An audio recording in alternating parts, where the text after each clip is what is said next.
Warahmatullahi wabarakatuh. Selamat pagi anak-anak semua. Alhamdulillah kita dipertemukan lagi di hari ini, itu hari Senin. Nah, anak-anak kelas 3 dan kelas 4, karena ini kondisinya adalah kalian semua disatukan dalam satu kelas. Baik, sebelah sini adalah kelas 3 dan sebelah sana adalah kelas 4. Nah, anak-anak, hari ini kita akan pembelajaran yaitu kelas 3 bahasa Indonesia dan kelas 4 adalah IPS. Agar Allah ridhoi dalam pembelajaran hari ini, marilah kita berdoa terlebih dahulu sebelum pelajaran. Berdoa mulai. Berdoa selesai. Baik ya. Alhamdulillah anak-anak, kita sudah berdoa, semoga Allah meridhoi apa yang kita lakukan hari ini dan anak-anak mendapatkan ilmu dan Allah memberkahinya. Baik, kelas 3. Gitu. Mana kelas 3? Oke. Nah, kelas 3 ini kita membahas tentang cuaca, sebagaimana kita sudah pernah bahas sebelumnya di pertemuan yang kemarin, yaitu tentang cuaca. Apa sih itu cuaca? Nah, cuaca adalah keadaan udara pada suatu tempat dan waktu tertentu, di mana cuaca itu ada cuaca cerah, cuaca berawan, cuaca mendung, cuaca hujan, dan ya itu aja deh gitu. Nah, ini ada teks di mana teks ini adalah menceritakan suatu keadaan cuaca di daerah yang ada di Yogyakarta. Kita baca bareng-bareng. Ismi sekeluarga sedang berkunjung ke kampung neneknya yang berada di daerah Gunung Kidul, Yogyakarta. Di kampung nenek, mayoritas warga bermata pencaharian sebagai pembuat kerupuk dan ikan asin. Namun akhir-akhir ini hujan turun sangat deras sehingga pengeringan kerupuk dan ikan asin menjadi terhambat. Warga sedih karena pendapatan mereka menurun. Nah, ternyata keadaan cuaca di suatu daerah, nah sekarang ada yang cerah, terus di daerah lain ada yang hujan, itu mempengaruhi aktivitas warga yang berada di daerah tersebut. Ini contohnya adalah Gunung Kidul, di mana saat Gunung Kidul rata-rata warganya itu adalah untuk memenuhi kebutuhannya, untuk mencari rezeki itu dengan menjemur ikan asin, karena di sana adalah dekat lautan.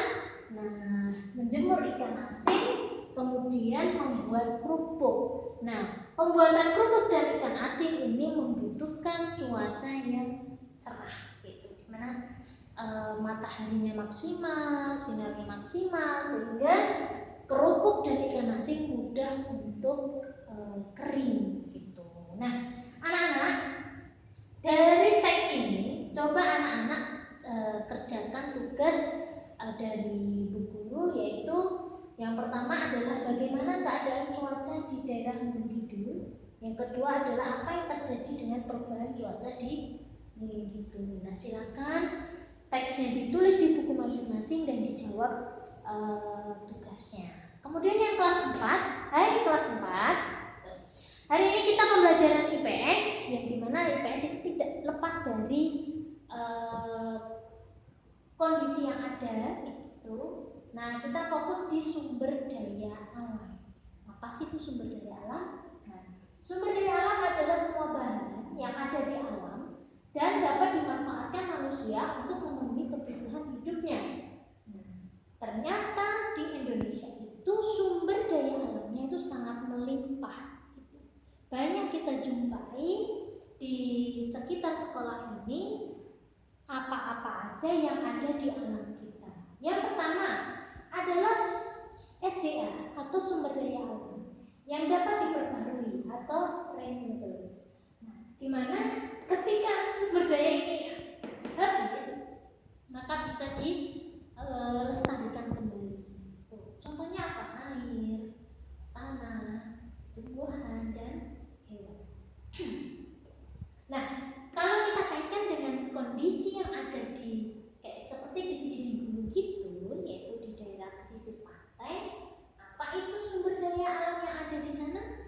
Nah, coba anak-anak yang pernah ke pantai dihayati, dipikirkan apa yang pernah ditemukan sumber daya alam di sana yang ada di sekitaran pantai. Yang kedua adalah sumber daya alam yang tidak dapat diperbarui, yaitu sifatnya terbatas. Ketika habis ya sudah habis, tidak dapat diproduksi kembali. Non-renewable. Contohnya adalah emas, batu bara, minyak bumi, tembaga, timah dan nikel.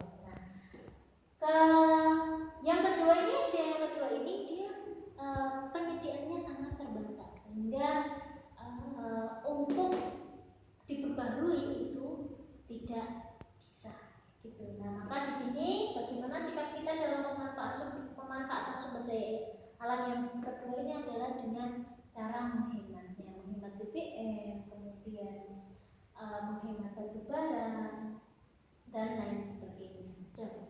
Oke anak-anak, di sini guru akan fokus kepada sumber daya alam yang dapat diperbarui. Kerjakan tugas kelas 4 itu gambarlah sumber daya alam yang ada di daerah pantai. Kamu melihat apa di situ yang pernah kalian temui di pantai? Nah, silakan digambar. Kemudian ceritakanlah sumber daya alam yang dapat dimanfaatkan oleh manusia dalam memenuhi kebutuhan hidupnya. Karena kalau di pantai itu sumber daya alam apa yang dimanfaatkan oleh manusia di sekitar situ untuk memenuhi kebutuhan hidupnya. Guru kasih waktu sekitar 15 menit untuk menyelesaikan tugas ini. Begitu juga dengan yang kelas 3, waktunya adalah 15.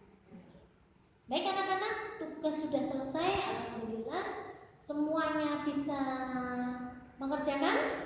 Alhamdulillah bisa. Baik, karena waktunya sudah habis, Bu Ani tutup ya. Wassalamualaikum warahmatullahi wabarakatuh.